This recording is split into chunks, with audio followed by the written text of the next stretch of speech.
representantes dos distintos consellos. Comezamos o acto con Claudia Chao Mesías, voceira do Consello de Redondela, que falará sobre o 30 aniversario da Convención sobre os Dereitos da Infancia.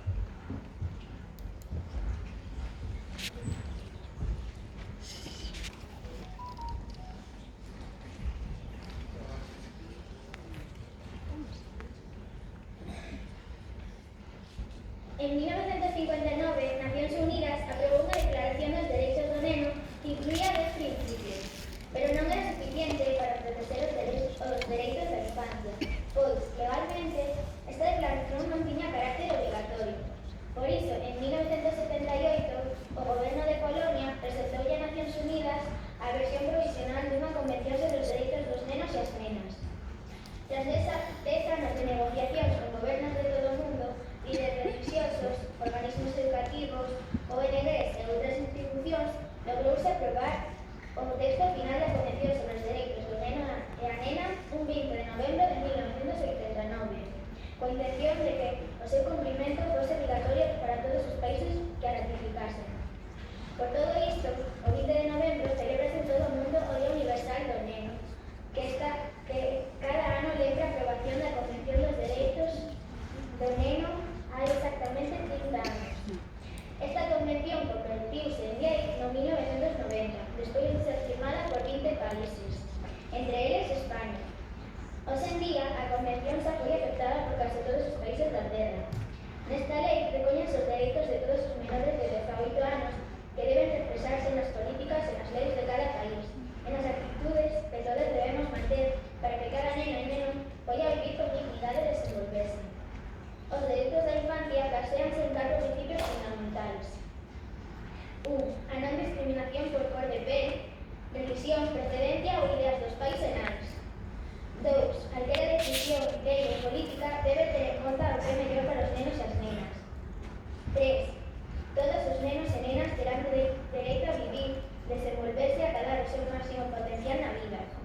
Isto será posible sempre cando teñan dereito, por exemplo, a unha alimentación e alojamentos aceptados, a auga potable, a atención sanitaria, ao descanso, actividades culturales, etc. 4. Os menores de idade teñen dereito a ser consultados sobre as situacións que os afectan e a que as súas opinións razoables sexan tomadas en conta.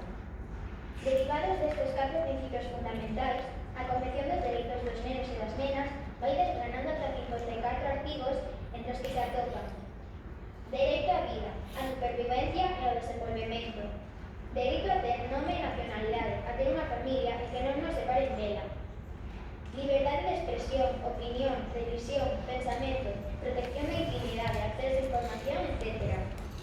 Protección contra os malos tratos, búsqueda de novas familias, adopción, acollemento e refugio, dereito á atención sanitaria de toda a índole, dereito á educación, ao ocio e á cultura, respetando sempre as ideoloxías, dereito á protección contra as diversas causas, traballo infantil, drogadicción, explotación sexual, venta e secuestro, torturas de cárcere, conflictos armados, justicia, etc.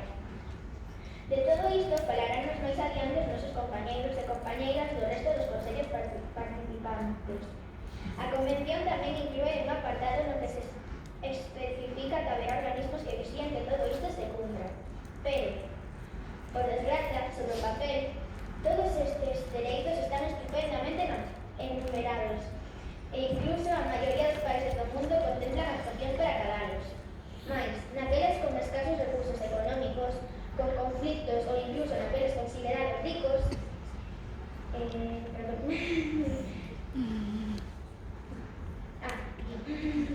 mas naqueles con escasos recursos económicos, con conflictos ou aqueles considerados ricos, pero en épocas de crise todas as súas intencións están recollidas nas leis, deixan de cumprirse en vista de que cheguen tempos máis favorables. E isto non pode ser, porque os nenos e as nenas de todo o mundo somos o futuro e a solución da maioría deses problemas. Un neno ou nena que non ten unha boa alimentación, saúde, entorno familiar e social, sobre todo unha boa educación, ten máis posibilidades de ser explotado e enganado no futuro.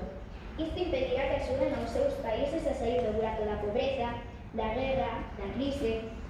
Por todo isto, é tan importante que